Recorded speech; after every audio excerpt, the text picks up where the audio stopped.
The great Santa.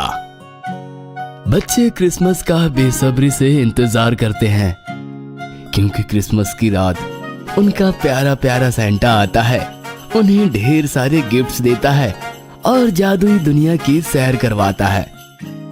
Christmas की छुट्टियां चल रही थी। गट्टू चिंकी ने सैंटा की कई सारी कहानियां अपने दोस्तों से सुनी थी।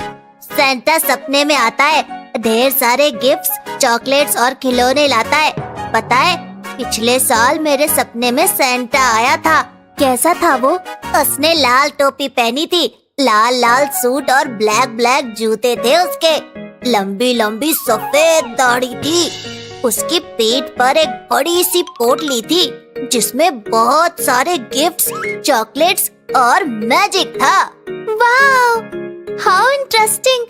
क्या सैंटा ने वो सब तुम्हें दे दिया जॉन? हाँ, मैं जब सो रहा था तब आसमान से उड़ता हुआ एक सैंटा खिड़की से उतरकर मेरे कमरे में आया और मेरे लिए बहुत सारे खिलौने, चॉकलेट्स और गिफ्ट्स रखकर चला गया।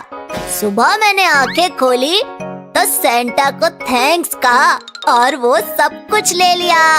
जॉन, सैंटा हमारे भी पास आएगा ना? हमें भी सैंटा से मिलना है। अब वो तो पता नहीं, लेकिन मेरे एक कजन ने सैंटा को बुलाने का एक आइडिया दिया था मुझे। प्लीज प्लीज जॉन, हमें भी बताओ ना वो आइडिया। तो सुनो, सैंटा को बुलाना है तो सोने से पहले अपने कमरे में तुम्हें आंखें बंद करके जाना होगा। आँख खोलकर किसी को नहीं देखना है, बस मन ही मन सैंटा को याद करना है और उसे इनवाइट करना है। धीरे धीरे तुम्हें नींद आने लगेगी, तुम सो जाओगे और 12 बजने के बाद सैंटा आसमान से उतरकर तुम्हारे कमरे में आएगा। गट्टू चिंकी ने ठान लिया कि वो क्रिसमस की रात 12 बजे सैंटा को अपने कमरे में बुलाएंगे। रात का खाना खाकर गट्टू चिंकी अपने कमरे में जाने लगे और चलते चलते दीवार से टकरा गए। गट्टू चिंकी, ध्यान कहाँ है तुम्हारा? मम्मी प्लीज हमसे बात मत करो, हमारी आंखें बंद हैं और हम बस सैंटा को ही देखना चाहते हैं। ये तुम्हें किसने कहा कि सैंटा को बुलाने के लिए आंखें बंद करके ही जाना पड़ता है? जॉन ने बताया, किसी का चेहरा नहीं देखना, आंख बंद करके सैंटा को बुलाना है और कमरे में जाकर सो जाना है। फिर 12 बजे आसमान से उतरकर सैंटा हमारे कमरे में आएगा और हमें ढेर सारे गिफ्ट्स देगा। ये सुनकर मम्मी और पापा दोनों हंसने लगे। ये बच्चे भी ना पता नहीं क्या क्या सोचते हैं। गट्टू चिंकी फिर से चलने लगे और फिर से दीवार को टकरा गए। ठीक है बाबा, तुम अपनी आंखें बंद ही रखो। मैं और पापा तुम दोनों को बिस्तर तक छोड़ आते हैं, नहीं तो रात भर तुम लोग यूं ही दीवार से टकराते रहोगे और वहाँ तुम्हारा सैंटा आकर चला भी जाएगा।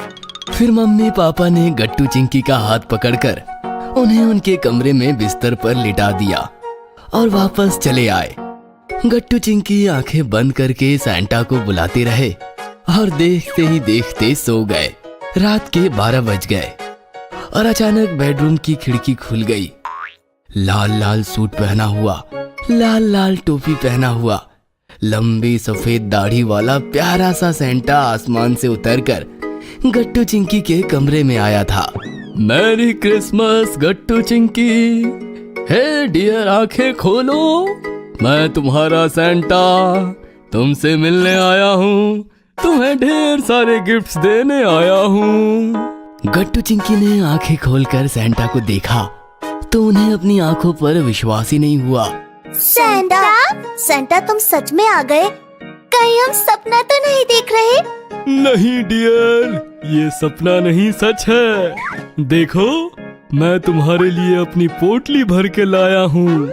इसमें बहुत सारे गिफ्ट्स, बहुत सारे चॉकलेट्स और बहुत सारे खिलौने हैं। मांगो, जो चाहिए वो मांगो, हम आज पूरी रात एंजॉय करेंगे। फिर क्या, गट्टू चिंकी की फरमाइशें शुरू हो गई। सैंटा, पहले तुम हमें बहुत सारे चॉकलेट्स दो, और हाँ, ऐसे चॉकलेट्स दो जिनसे हमारे दांत खराब ना हो, नहीं तो हमारे खराब दांत देखकर मम्मी पापा बहुत डांटेंगे। सैंटा ने अपनी पोटली में हाथ डाला और बहुत सारे चॉकलेट्स निकालकर गट्टू चिंकी को दिए। चॉकलेट्स देखकर गट्टू चिंकी बेहद खुश हुए। उन्होंने चॉकलेट्स खाने शुरू कर दिए। बहुत टेस्टी है। मांगो, और क्या चाहते हो? मुझे एक प्यारी सी गुड़िया और कलर बॉक्स चाहिए। मुझे एक रिमोट कंट्रोल की कार चाहिए। सेंटा ने फिर से पोटली में हाथ डाला और बहुत सारे खिलौने निकालकर गट्टू चिंकी को दिए और भी बहुत सारे गिफ्ट्स दिए। फिर सेंटा ने बहुत सारे रंग बिरंगी गुब्बारे निकालकर फुलाए। गट्टू चिंकी हवा बनकर गुब्बारों के साथ साथ इधर उधर उड़ने लगे। इस प्रकार सेंटा ने रात भर